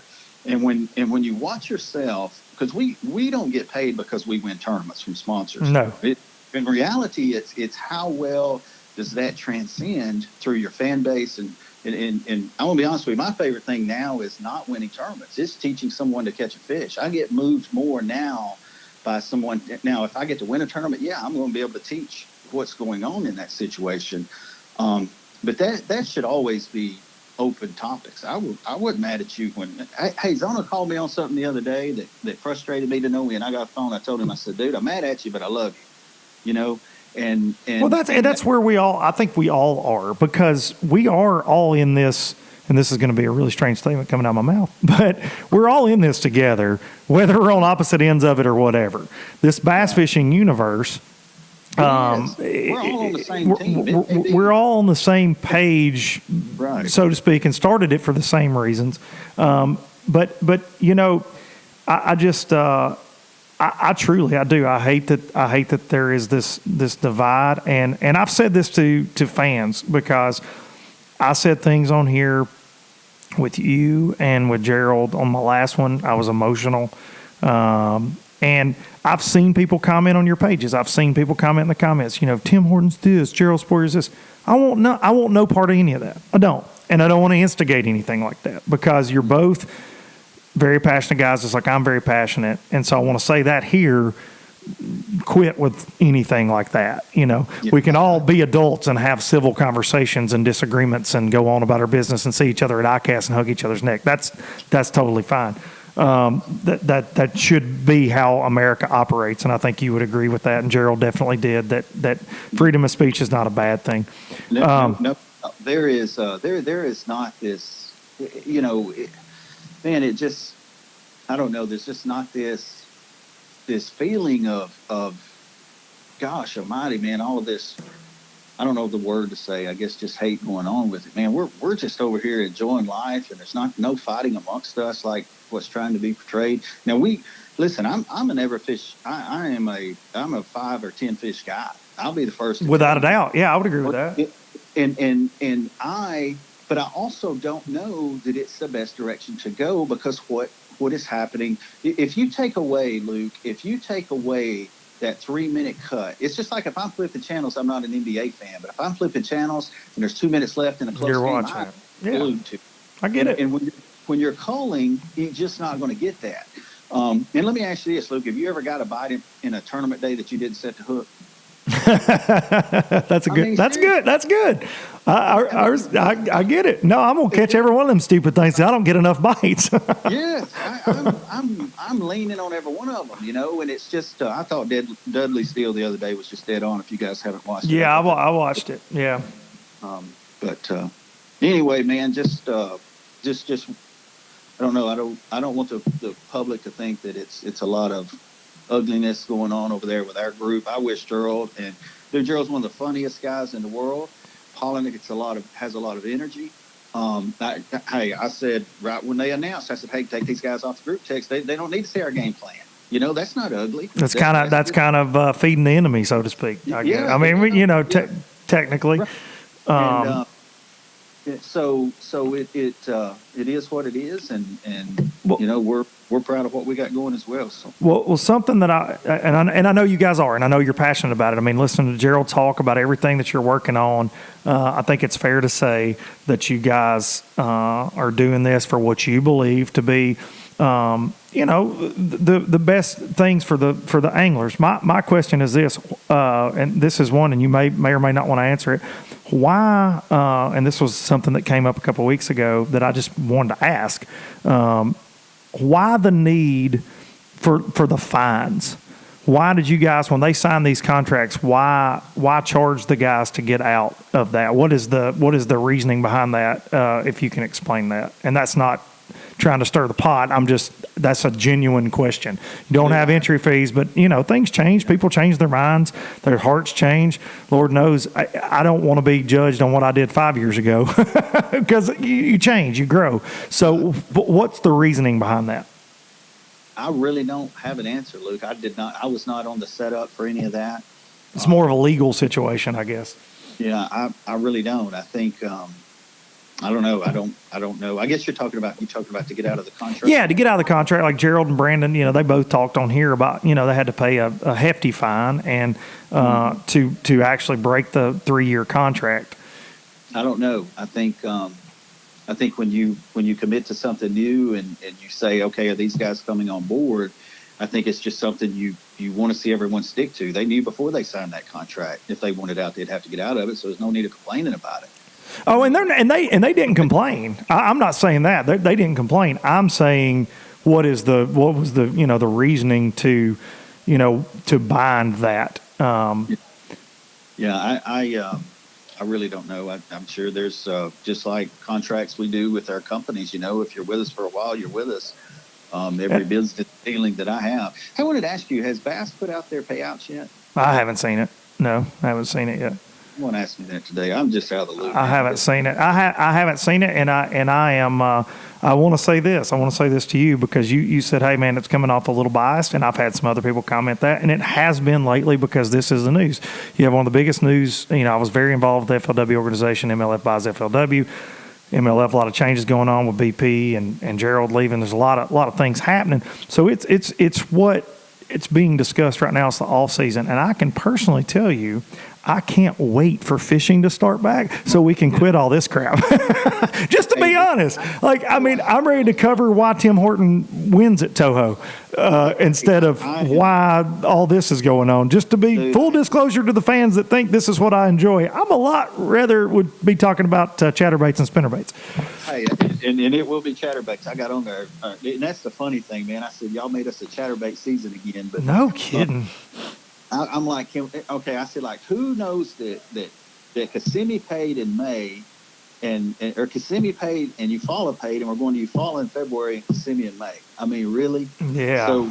but dude, we can have fun and talk about our stuff. I kid with Shaw and told him he made that schedule, but I like the fact that it's a mix-up, though, compared to what Bass has always done, FLW's always done, where I hate the fact, and I've talked about this many, many times on here, I hate the fact that we always got to start in Florida in the wintertime. I get it. It's cold every dang where else, but let's have a June Okeechobee tournament every now and then to shake things up, just to show.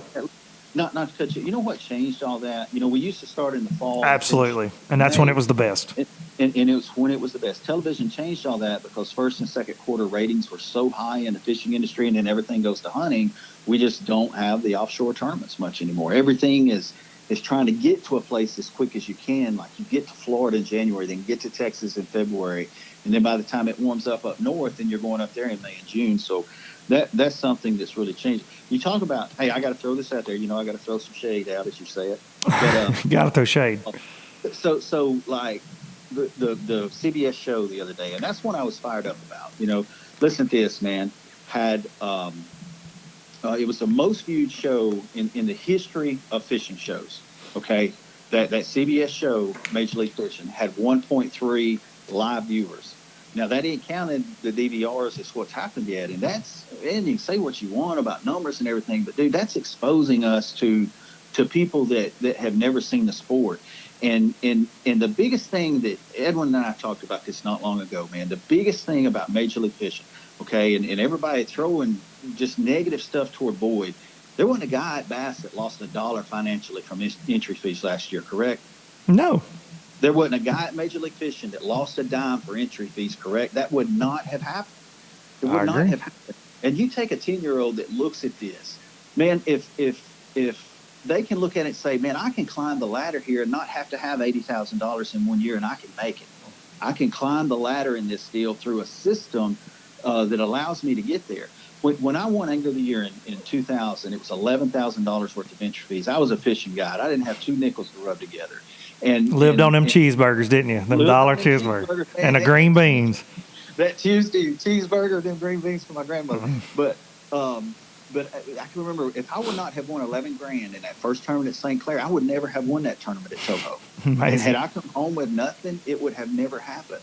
So you look at a kid now of what it was 3 years ago to know you got to pay $45 for entry fees and another $30. You did it. It ain't the entry fees, Luke. It's also the hotels and meals. No, it's everything. Yeah, it's everything. And those kids look at that, and it's got to be the biggest blow. Now, look at it. There is a chance for a guy that is a kid that's 10 years old right now to get into this sport and not have to be loaded.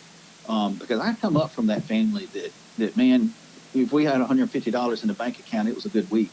Listen, I get it completely, and I've applauded immensely the reach for no entry fees because I'm like you, not to cut you off, but I'm like you. I came from that dad. I was 19 years old. Do you remember?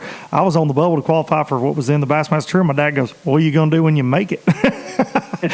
And I said, "What do you mean I'm going to fish?" And he's like, "Well, where are you going to get the money?" It was the first year Bass ever went to California. He's like, "You better hope you don't qualify." And Marty Duncan's the most supportive man I've ever had in my life about anything I've ever done. But he was like, "It don't work that way, cuz." He had your full and undivided attention. He did at that point because I thought, I'm going to quit UNA and I'm going to go fish the Bassmasters when I make it at 19, thinking that I'm on top of the world. And he's like, I don't know if you've looked at how much this costs or not there, son, but that ain't happening here with your daddy. So no, I completely agree. This is something I told Gerald, and that the only frustrating thing for me as we narrow this down, and you have fought for this immensely, and I do think it's a good thing, I want to say that to have a true professional sport, for this to be a true professional sport and have a professional, setup. And you guys are going to work your way through, and it's going to be a qualification deal, and you're going to have 80 guys that fight to get there. And you're a huge baseball fan and a huge sports fan. I just feel like our sport, we have the least number of true professional slots, though, if it's just 80, than any other sport. And I'm not even acting like Bass exists in this conversation. But don't you think that's in those entry fee free. That's hard to say when you're a bearded redneck, but entry fee free slots. There's only 80 of those. We've got a mass of kids. Do you think that's too few spots? Yeah, I think if you look at our sport, those numbers are probably more comparable to like a NASCAR as far as, Major League Baseball has, That's true. NASCAR teams, and football has. Yeah, for sure. Team sports. So if you look at golf or NASCAR, how many actually come in and out each year? And I think you're going to see the best of the best jump in this 10. I think you're going to see them. Like if I'm 20 years old, and I take myself back to that age when it was Red Man, I'm really telling my age now. Eating pizza with Steve Kennedy. Yeah, Steve Kennedy whooped me that day. It's hilarious. That's a story for another day. That is a story for another day. I do want you to tell that story on Low Budget Live. Yeah, we'll do that. But now these guys, these kids that's getting out of high school and college can say, man, I can fish these BFLs. Let me see how good I am. And if I'm good enough, I can move up to what was Coastus, whatever it's going. And that whole system takes place. And Bass has that set up too. It's not through the opens and other things. And it's just it was a good fit. There's probably more that's been told for FLW was going to be that I think in the long run this was a better situation than those anglers not being able to have anything. It just you can read between the lines with what I'm saying there, but it's just it's going to end up being great. It's going to end up being a really cool deal. And I think the biggest frustration for me being when I fished the tour, and of course career goals and just life changes in general led me from fishing next year. But the Forest Wood Cup going away did sting, just because it was a very prestigious event, and seeing that go away really did that did hurt. I know a lot of guys that feel that way, and right now today, and I think 10 years from now this will be a different conversation. The Red Crest. It was not comparable to the Forest Wood Cup. Yeah, in name, but it's got a 20-year jump on it. So I don't want anybody to throw a baseball bat at me for saying that. But right now, it is. The Classic is still the biggest championship in the sport right here where we're at today, but it's got how many years? 40, 45 years, whatever, 50 years on everything else. So that being said, one of the last things I want to ask you, and I do want to have you back on, and I want to talk Tim Horton Red Man stories, because I think people would be interested to hear that. Mm-hmm. Something I want to say is, where do you see, what is your goal? You're an angler owner in MLF. Where do you see the sport 5 years from now? Where do you want it to be? What's your overall feeling and where you want to see it? From an MLF perspective is how I'll answer this. Yes, absolutely, and that's what I mean by that. I think just a real smooth stepping stone from high school to college or BFL straight up. Some people decide they want to be a pro angler at 30 years old, and that's the coolest thing about our sport in the world, that people can do that. And whatever point they decide that, I think they see an entry point. Look, I've told people this before. One of the biggest questions I always got to ask is, how do I be a pro angler? There's not a manual. There's not a class you go take. And everybody's got a different story. Right. So as well as I do, this 16 to 20-year-old is an age group that was missing when you and I were growing up. For sure. I mean, it just wasn't there.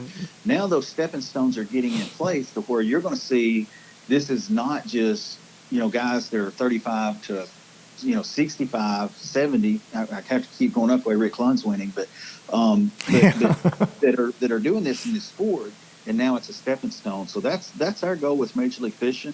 Hey, we're not too proud to say, we need to do some stuff that's big as 5. We're not too proud to say we're not going to do that.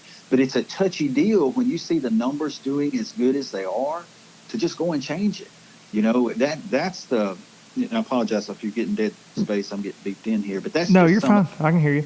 That's I guess that's where I say that I hope it's at. And dude, and the Andersons are wonderful folks. I've got a partner in ProFound that has lunch about once or twice a month with Chase's grandfather, and he thinks the world of that group. And my buddy Todd, you probably know Todd Raspberry. Todd, Big Todd, yeah, is as good as they come. If he told me the sky's falling, I'm gonna do like they told us. You gonna grab a helmet? lean against the hall, put a book over your head. That's a fact. That's a fact. No, those are good people, man, and just wish the best for them too. We're excited about where we're headed. And listen, debate is good. Debate is fun. And it's good to hear what may not be politically correct. It's good to hear the stuff. We just want it based on facts. The sky ain't falling over here. Skeet, Kevin, me, nobody's losing sponsors left and right, man. My portfolio grew the best this year it's ever grown. So it's not, that ain't happening. And I just don't want, I think there was a little bit of emotion with you. And listen, I've had emotion when I feel like people have tried to compromise my life of providing for my family. It's just, and dude, I was so mad on the Jim Jones stuff when they pulled a picture of me and my wife. I saw that. Yep. And leaders are commenting and being negative. Dude, that's garbage. I get that. I tell, and listen, I will say, I will stand. You and I can stand in solidarity together that I hate these damn fake everything accounts because I think it's dumb. I've talked about Randy Flowers on here forever. I got accused of being Randy Flowers, and it's stupid. It's stupid. So I'm with you there, and I saw those posts and don't necessarily agree with that at all. So that being said, hey, you still love me, Luke? Of course.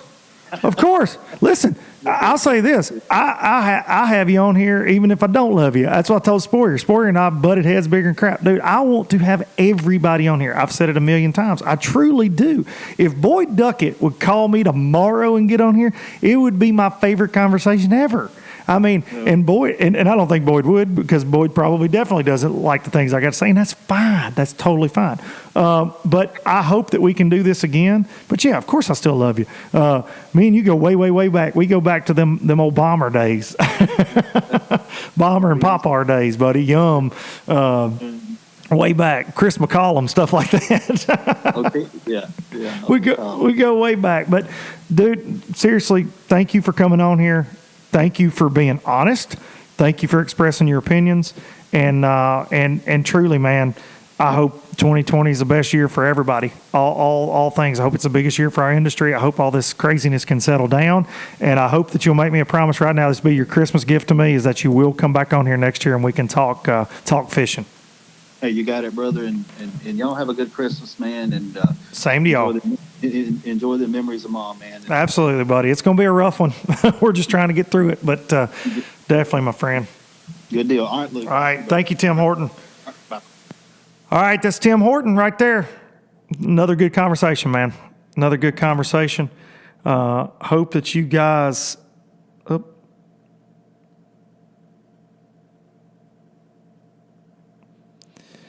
Sorry, I got a text. Got to go run get my boys. Thank y'all so very much for listening to this. Very, very much. I appreciate it immensely. Thanks to those guys for coming on. I know we basically agree to disagree on a lot of things, but it's only fair to provide all sides of these situations going on right now. And it can come off as one-sided coming out of my mouth, and I am man enough to say that. I don't put it out there trying to make it one-sided. I try to present things that I feel like the fan base doesn't see, doesn't know, doesn't hear. But thanks to those guys very much. You better get your Christmas present for your wife right now. I'm going to take y'all out on some Biloxi Blues right here. And on Monday, when you'll hear it, hopefully we're going to have some Brian Latimer talk some goodness. Thank y'all. From Jackson Town to Tupelo, I never could make it last. Spanish moss, a Civil War ghost, well, I'm gonna leave them in the past. Any direction, Lord, I'll be fine. It don't matter east or west. North, south, wherever the wind blows, I'm leaving those burdens at rest.